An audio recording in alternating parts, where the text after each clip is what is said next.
Welcome to study with Anjali. तो friend, कैसे हैं आप सभी लोग? आई होप आप सभी लोग अच्छे होंगे, बढ़िया होंगे। तो फ्रेंड, बात करते हैं पुलिस भर्ती की। तो आपके पास अब ज़्यादा समय नहीं बचा हुआ है, तो उसको देखते हुए फ्रेंड आज का मुख्य चैप्टर है हमारा पुरस्कार। क्योंकि आप पुलिस की भर्ती का पेपर देने जा रहे हैं, तो आपके लिए वीरता का पुरस्कार बहुत इंपॉर्टेंट टॉपिक हो जाता है। तो आपके लिए पुरस्कार तो बहुत इंपॉर्टेंट टॉपिक है और यह पूछा भी जाता है, बार बार रिपीट किया गया क्वेश्चन है। तो आपके लिए बहुत इंपॉर्टेंट क्वेश्चन है ये, तो ध्यान से देखिएगा फ्रेंड। आज पुरस्कार से बात करते हैं। पुरस्कार कितने प्रकार से पूछे जाते हैं? तो पुरस्कार फ्रेंड दो प्रकार से पूछे जाते हैं। एक करंट अफेयर का पूछा जाएगा और दूसरा ये पूछा जाएगा कि पुरस्कार से संबंधित क्षेत्र। ये दो क्वेश्चन आपसे पूछा जा सकते हैं, दोस्त क्वेश्चन से बना सकता है आपका क्वेश्चन। तो सबसे पहले शुरू करते हैं। गोल्डमैन पुरस्कार को क्या बोलते हैं? गोल्डमैन पुरस्कार को क्या बोलते हैं? सीधा क्वेश्चन आ सकता है आपसे। तो गोल्डमैन पुरस्कार जो होता है वह पर्यावरण का नोबेल है। गोल्डमैन पुरस्कार क्या है? पर्यावरण का नोबेल है। तो सीधा क्वेश्चन याद रखिएगा कि पर्यावरण का नोबेल किसे कहा जाता है। तो फ्रेंड, गोल्डमैन पुरस्कार को याद कर लीजिएगा। गोल्डमैन पुरस्कार को पर्यावरण का नोबेल कहते हैं। सीधा क्वेश्चन आपका एक बन गया यहाँ से कि पर्यावरण का नोबेल किसे कहा जाता है? तो यह गोल्डमैन पुरस्कार को कहा जाता है। अब आपका एक क्वेश्चन यहाँ से बहुत ही इंपॉर्टेंट क्वेश्चन सॉल्व हो गया। तो अगर आप पुलिस की भर्ती का एग्जाम देने जा रहे हैं और वीरता पुरस्कार नहीं जानते हैं तो फिर ये सही नहीं है। तो आप प्रमुख सैन्य पुरस्कार किस में दिया जाता है? वीरता पुरस्कार में। और इसकी बात करते हैं तो यह कितने प्रकार के होते हैं? तो यह दो प्रकार से दिए जाते हैं। और दो प्रकार से कैसे दिए जाते हैं? यह एक युद्ध काल के दौरान होता है और दूसरा शांति काल के दौरान। अब आप कहेंगे शांति काल और युद्ध काल के दौरान क्या होता है? युद्ध काल के दौरान का मतलब है कि जैसे कि हमारे देश भारत से चीन से युद्ध हो रहा हो या पाकिस्तान से युद्ध हो रहा हो, तो उस समय का जो काल होता है यानी कि समय होता है वह युद्ध काल का समय कहलाता है। और शांति काल के दौरान की बात करें तो जब आत्मघाती हमला कर दिया जाता है उस दौरान उसे शांति काल कहते हैं। तो इसमें जो पुरस्कार दिए जाते हैं, युद्ध काल का पुरस्कार और शांति काल का पुरस्कार, इसके प्रकार से बांटा गया है। तो युद्ध काल के दौरान का सबसे बड़ा पुरस्कार की बात करें तो यह परमवीर चक्र होता है, जो युद्ध काल के दौरान का सबसे बड़ा पुरस्कार है, परमवीर चक्र।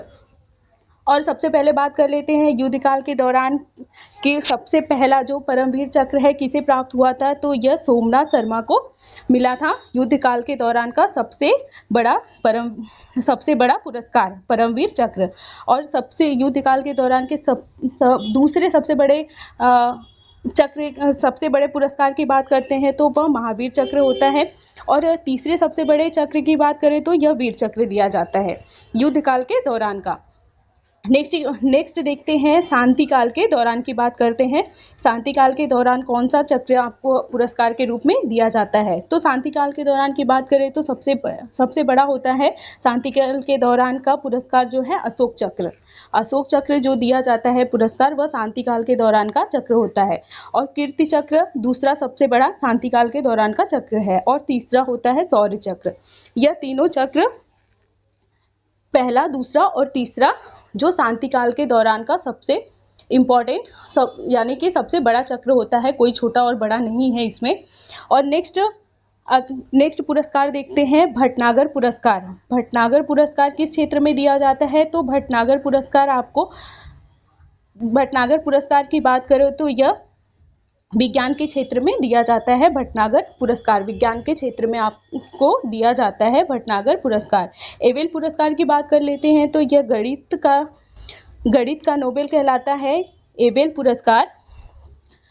पुरस्कार गणित का नोबेल कहलाता है। जैसे कि यहाँ पर आपने अभी पहला वाला देखा कि गोल्डमैन पुरस्कार को क्या बोलते हैं? तो पर्यावरण का नोबेल बोलते हैं। तो ऐसे ही एबेल पुरस्कार को क्या बोलते हैं? गणित का नोबेल बोला जाता है। नेक्स्ट की बात करें तो तानसेन पुरस्कार किस क्षेत्र में दिया जाता है? तो फ्रेंड, यह संगीत के क्षेत्र में दिया जाता है। तानसेन पुरस्कार यह मध्य प्रदेश सरकार के द्वारा दिया जाता है। तानसेन पुरस्कार संगीत के क्षेत्र में। बिहारी पुरस्कार की बात करें तो के बिरला फाउंडेशन के द्वारा राजस्थान सरकार के द्वारा इसे दिया जाता है, बिहारी पुरस्कार।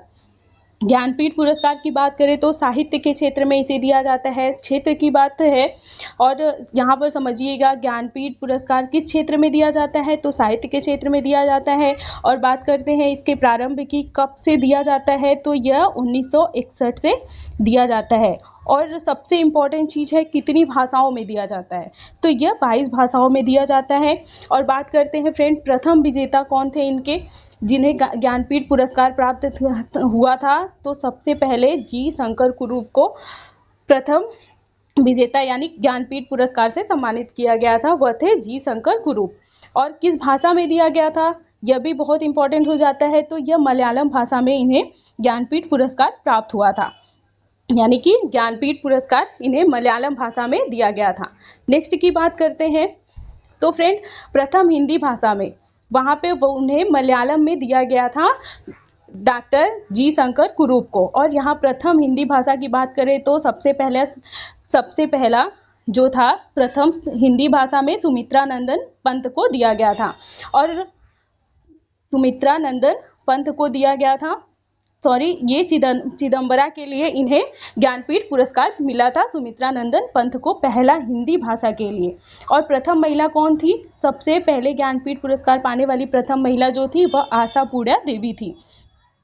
ये यहाँ पे थोड़ा सा गलती हो गया है, यह सुमित्रा नंदन पंत की है चिदम्बरा। इस रचना के लिए इन्हें हिंदी भाषा के लिए इन्हें ज्ञानपीठ पुरस्कार प्राप्त हुआ था। यह प्रथम महिला जो है आशापूर्णा देवी है। अगर प्रथम महिला की बात की जाए तो सबसे पहले ज्ञानपीठ पुरस्कार पाने वाली प्रथम महिला आशापूर्णा देवी हैं। और नेक्स्ट सम्मान की बात कर लेते हैं, तो सम्मान में आता है व्यास सम्मान, सबसे बड़ा सम्मान है व्यास सम्मान। और यह किस क्षेत्र में दिया जाता है, इसकी बात करें तो यह साहित्य के क्षेत्र में दिया जाता है व्यास सम्मान। और किस फाउंडेशन के द्वारा, तो यह के वीड़ा फाउंडेशन के द्वारा दिया जाता है व्यास सम्मान। और भारत के प्राचीन भाषा परिवार जो इनकी रचना थी, भारत के प्राचीन भाषा परिवार जो इनकी रचना थी, रामविलास शर्मा की रचना है यह, इनके लिए इन्हें व्यास पुरस्कार से सम्मानित किया गया था पहली बार। साहित्य अकादमी पुरस्कार साहित्य के क्षेत्र में दिया जाता है, साहित्य अकादमी पुरस्कार साहित्य के क्षेत्र में दिया जाता है। इनका प्रारंभ हुआ था 1954 में। कब से शुरू हुआ था देना, प्रारंभ इनका 1954 में हुआ था साहित्य अकादमी पुरस्कार। यह साहित्य अकादमी के द्वारा ही दिया जाता है। नेक्स्ट की बात करते हैं, तो इनके प्रथम विजेता जो थे माखनलाल चतुर्वेदी। और किस रचना के लिए इन्हें दिया गया था, तो ये इन्हें हिम तरंगिणी के लिए दिया गया था पहली बार। प्रथम विजेता है माखनलाल चतुर्वेदी, हिम तरंगिणी के लिए इन्हें दिया गया था। दादा साहब फाल्के पुरस्कार किस क्षेत्र में दिया जाता है, ये आप सभी को पता होगा, तो यह फिल्म क्षेत्र में दिया जाता है। और प्रथम प्राप्तकर्ता कौन थी, देविका रानी। प्रथम प्राप्तकर्ता जो थी इनकी दादा साहब फाल्के पुरस्कार की, और इसे फिल्म क्षेत्र में दिया जाता है। इनकी प्रथम प्राप्तकर्ता देविका रानी थी। प्रारंभ इनका बात कर लेते हैं, प्रारंभ कब से हुआ था, तो 1969 से इसका प्रारंभ हुआ था दादा साहब फाल्के पुरस्कार का। तो फ्रेंड आज के इस वीडियो में बस इतना ही, मिलते हैं नेक्स्ट वीडियो में, तब तक के लिए धन्यवाद।